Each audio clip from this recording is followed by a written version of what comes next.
Por que o Brasil continua insistindo no modelo que não funcionou em lugar nenhum do mundo?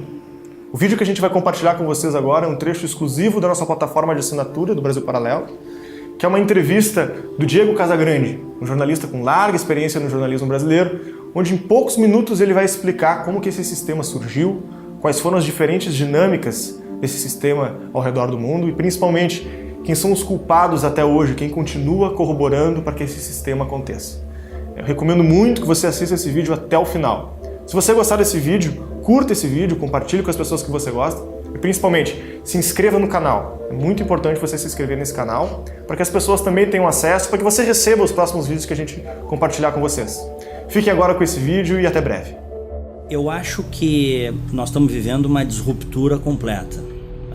O sistema político brasileiro está sendo implodido porque ele é um sistema político mau, antigo, arcaico, concentrador de poder, que não respeita o indivíduo, que não respeita as liberdades.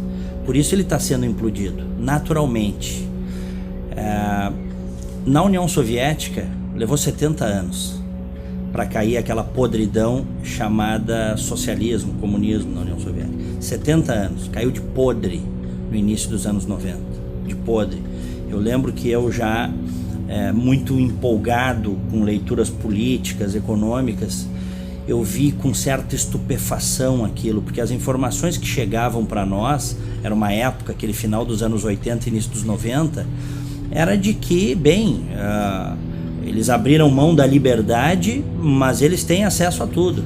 E quando a União Soviética caiu de podre, não teve uma invasão, não teve tsunami, não teve terremoto, caiu de podre porque o socialismo é podre, porque o socialismo é ruim, porque o socialismo, ele captura as consciências, e aquelas que ele não consegue capturar, ele esmaga, ele mata.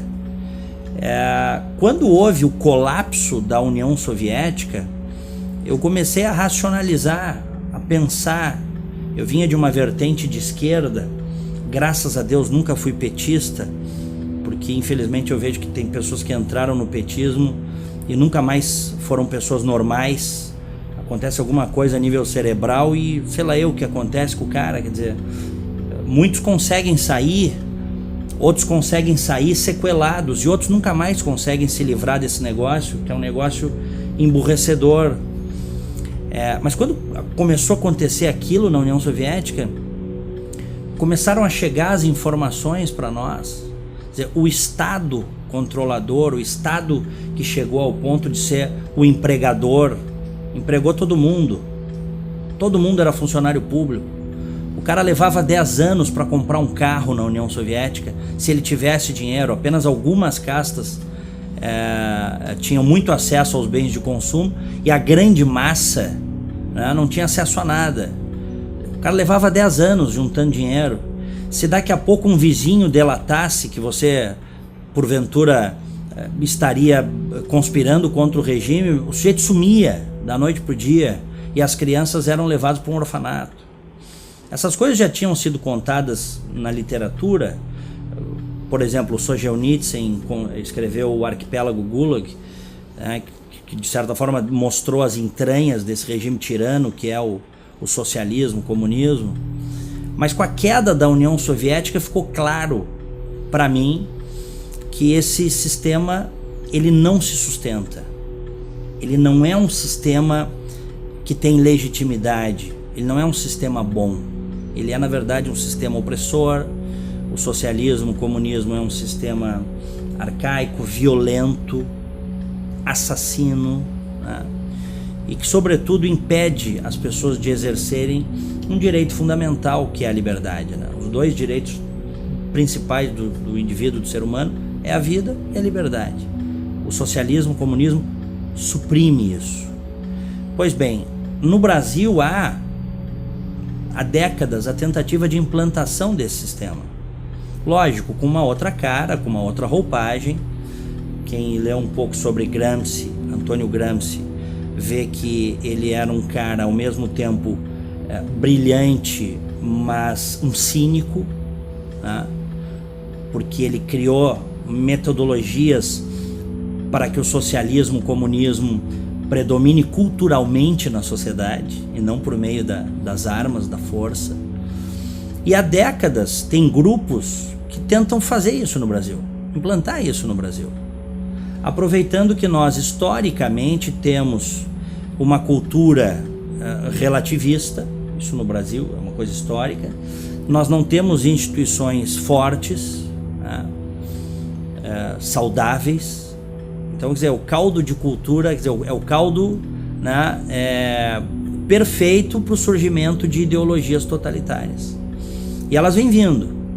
E elas chegaram lá, essa ideologia totalitária chegou no Brasil em 2002 com a eleição do Lula. Mas eu sabia, eu já como um crítico ferrenho do petismo, da esquerda, do socialismo, comunismo, eu tinha absoluta certeza que a hora da verdade ia chegar. Ela tinha que chegar, né? Eles eram muito mentirosos, eles eram muito corruptos, eles são corruptos. Mesmo num momento lá, no segundo mandato do Lula, em que ele chegou a ter 80% de aprovação, segundo as pesquisas, talvez até fosse menos, mas a gente tem muita manipulação, mas houve um momento em que mesmo pessoas que eu conhecia, pessoas boas, honestas, corretas, em determinado momento chegaram para mim e disseram: não, o homem é bom, o homem está fazendo a coisa certa. Cara, eu tinha fé que ia cair a máscara. Pessoas corruptas, más, pessoas que não acreditam na liberdade, nunca podem estar fazendo a coisa certa. E a hora chegou. E quando é que essa hora chegou? E por isso que nós estamos vivendo a implosão do sistema político brasileiro que nós conhecemos, da chamada Nova República, a partir dos anos 80, um sistema multipartidário. Chegou com a Lava Jato. A Lava Jato, a Operação Lava Jato, é o grande fator de desequilíbrio deste jogo. Operação Lava Jato. Porque a Lava Jato, a partir de um juiz lá, de uma vara federal de Curitiba, junto com um grupo de procuradores federais, homens honrados, honestos, engajados junto com policiais militares, policiais federais, eles começaram a investigar um lance pequeno de lavagem de dinheiro e pegaram o cordão do roubo da Petrobras. E aí nós descobrimos que aqueles socialistas, né, que tinham chegado lá vendendo a imagem de que estavam lá para fazer o bem do povo, na verdade era uma cambada de bandidos, assaltantes, né, bandidos de colarinho branco. A Lava Jato tem este papel fundamental de causar a implosão do sistema político que nós conhecemos. 2013, quando o povo começou a ir às ruas, incitado num primeiro momento pela esquerda ligada ao PSOL, isso aqui é curioso, aquilo foi um início, quer dizer, estes movimentos de esquerda, de extrema esquerda, barulhentos, agressivos, eles tiveram um papel lá no início, quando eles iam para as ruas lutar por passagem de graça, né? Porque essa foi a ideia inicial lá em 2013, né? Lutar pelo transporte público e gratuito, mas fugiu o controle. As pessoas começaram a ir para as ruas com os cartazes, com as mais variadas demandas possíveis e imagináveis. Mas em essência, ao contrário do que muitos opinadores de esquerda disseram na época, o povo está indo para a rua para pedir mais Estado. Mentira. O povo foi às ruas, foi um início, para pedir Estado, não é mais Estado. Hoje a gente não tem polícia, hoje a gente não tem saúde, hoje a gente não tem educação decentes, mas o Estado é gigante. Esse Estado que está aí não nos interessa. Não é esse Estado que a gente quer um Estado que preste o básico de serviços públicos com a carga tributária gigantesca que pagamos. E a partir dali também entram as redes sociais, tem um papel fundamental, as pessoas começam a se dar conta de que elas não estão sozinhas. Muitas vezes o cara estava numa repartição, num escritório, quietinho ali, louco para criticar o governo, mas ele não sabia se ele podia. Daqui a pouco ele vê no Facebook que o cara que trabalha com ele, com quem ele nunca tinha trocado ideia, esse cara faz uma crítica, aí ele se sente, né, cacifado para criticar. E aí é isso que a gente está vendo, né? Essa disruptura. Hoje as pessoas nas redes sociais, na própria mídia, começa a ser de forma muito contundente. Na vida, nas famílias, no trabalho, as pessoas estão começando a dizer o que pensam. E isso é fundamental para um novo momento, para um novo país que nós queremos. No futuro, quando os historiadores, daqui a muitas décadas, escreverem o que aconteceu, o que se passou durante o período Lula-Dilma e essa disruptura que nós estamos vivendo agora, vai ter que ter um capítulo dedicado à mídia e à imprensa. A mídia, a imprensa, eu não digo de forma generalizada, porque você sempre tem exceções, você sempre tem bons veículos e bons profissionais comprometidos com a verdade. Mas uma parte considerável da mídia brasileira foi cúmplice desse projeto criminoso de poder, ao não ir fundo para mostrar do que se tratava, ao deixar passar batido o currículo das pessoas que foram para o governo, né? Ao não dar voz a opiniões divergentes, sobretudo nos dois governos do Lula e na primeira metade do governo Dilma. A imprensa foi cúmplice, parte dela. Vamos pegar o caso de Pasadena. Ora, se não era para a imprensa ter ido fundo quando surgiu o escândalo da refinaria de Pasadena, uma refinaria que custava 43 milhões de dólares, foi adquirida pela Petrobras, com a senhora Dilma Rousseff de presidente do conselho da Petrobras, por quase $1 bilhão no exterior. Notas de jornal, pequenas reportagens, notas de rodapé e um silêncio cúmplice, né? Por vários interesses, eu não tenho dúvida, e também por ideologia. Há setores da mídia que têm seus interesses ligados ao governo, historicamente. Há outros setores da mídia brasileira que são ideológicos, fazem isso por realmente, sobretudo dentro de redações, por acreditarem que o projeto para o Brasil é um projeto de esquerda, que não deu certo em lugar nenhum do mundo. Então, no futuro, quando for contada a história deste momento, podem ter certeza, a mídia também irá para o banco dos réus. Agora, esta mesma mídia que eu estou, né, fazendo essa avaliação aqui, e eu tenho 26 anos de jornalismo, então eu posso atestar isso, a minha crítica é uma crítica feita por dentro. Esta mesma mídia também, quando decidiu sair da zona de conforto, sair da neutralidade, mostrar as coisas como elas verdadeiramente são, sobretudo a partir da Operação Lava Jato, início de 2014, bem, aí esta mídia, esta imprensa fez toda a diferença, que é como tem que ser. Em países livres, nas democracias ocidentais, a liberdade de imprensa é um pilar, né, inarredável. Ninguém mexe com a liberdade de imprensa. Mas a imprensa tem que fazer a sua parte.